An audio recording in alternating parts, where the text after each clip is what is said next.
Good evening and welcome. Thank you for joining us. Tonight we bring you several major developments from around the world, stories that could have serious geopolitical and humanitarian consequences. Stay with us as we break down the facts, the context, and the questions that remain unanswered. A fire breaks out on America's most advanced aircraft carrier. Israel's military campaign in Lebanon pushes the death toll even higher. Millions of civilians are now displaced by the expanding Middle East conflict. Tonight's developments are raising urgent questions about regional stability and what could happen next. Fire erupts aboard the U.S. Navy's most advanced aircraft carrier. Lebanon's prime minister warns the country will not become a battlefield for others. Israel's strikes in Lebanon push the death toll to hundreds, including children. And a growing humanitarian crisis, millions displaced as the war expands. Now let's begin with our first major story. A fire has broken out aboard the U.S. Navy's newest and most advanced aircraft carrier, the USS Gerald R. Ford. According to the United States Central Command, the incident occurred Thursday and originated in the ship's main laundry area. Military officials were quick to clarify one key detail. This was not a combat-related incident. The Navy says the vessel's propulsion systems, the critical mechanical systems that power the massive warship, were not damaged. 2 sailors were injured in the incident. Officials say their condition is currently stable. But here's where the situation becomes more complicated. Some international media reports claim several sailors may have been injured, with some described as being in serious condition. So far, the U.S. military has not publicly disclosed the exact location of the carrier. And that detail matters, because the USS Gerald R. Ford is widely considered the largest and most technologically advanced aircraft carrier in the world. It is also believed to be deployed near the Middle East amid rising tensions involving Iran.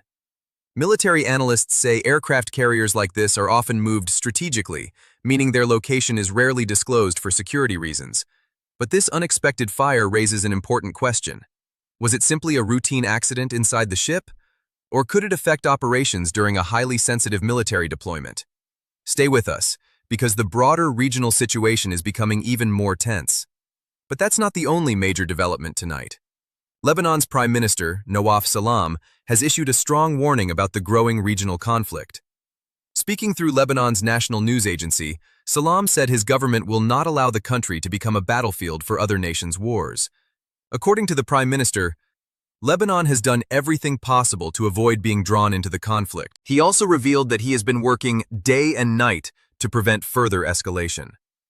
And there is another important diplomatic effort underway. Lebanon's president, Joseph Aoun, has reportedly begun new consultations aimed at pulling the country out of the current crisis. The goal is simple but extremely difficult: to prevent Lebanon from being dragged deeper into a conflict that could destabilize the entire region.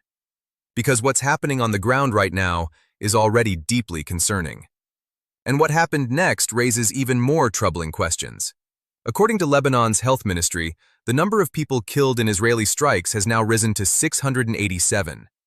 The attacks are part of an ongoing escalation between Israel and the Iranian-backed group Hezbollah. The violence began on March 2nd, when Hezbollah fired rockets toward Israel. Soon after, Israeli forces launched airstrikes across Lebanon, including attacks near the capital city, Beirut. The humanitarian toll is becoming increasingly severe.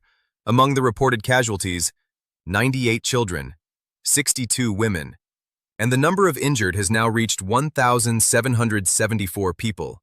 Among the wounded, 304 children, 328 women. Human rights groups say these numbers highlight the growing civilian cost of the conflict.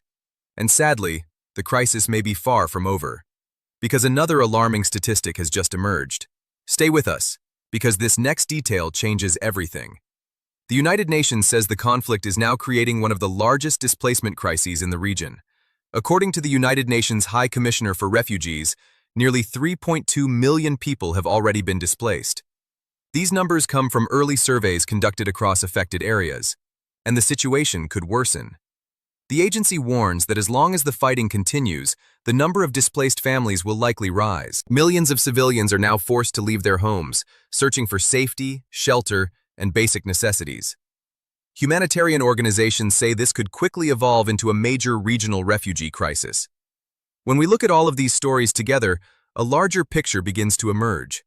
A fire on America's most powerful aircraft carrier during heightened military tensions, a Middle Eastern country warning it refuses to become a battlefield. Hundreds killed and millions displaced as conflict spreads. These events are unfolding simultaneously, and analysts say they could shape the geopolitical landscape in the coming weeks. And one critical question remains: will diplomacy succeed in slowing the escalation, or are we witnessing the early stages of a much larger regional crisis? Tonight we reported on several major developments.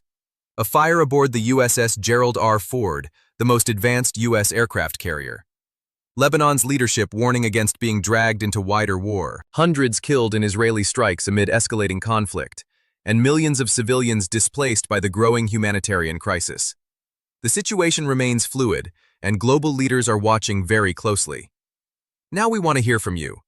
Do you think the conflict in the Middle East will escalate further, or will diplomatic efforts manage to prevent a wider war? Share your thoughts in the comments below. If you found this report helpful and want clear, verified global news updates, make sure to subscribe to the channel and turn on notifications, because the next developments in this story could happen at any moment. Thank you for watching and staying with us. We'll continue to bring you verified updates as this story develops. Stay informed, stay safe, and we'll see you in the next report.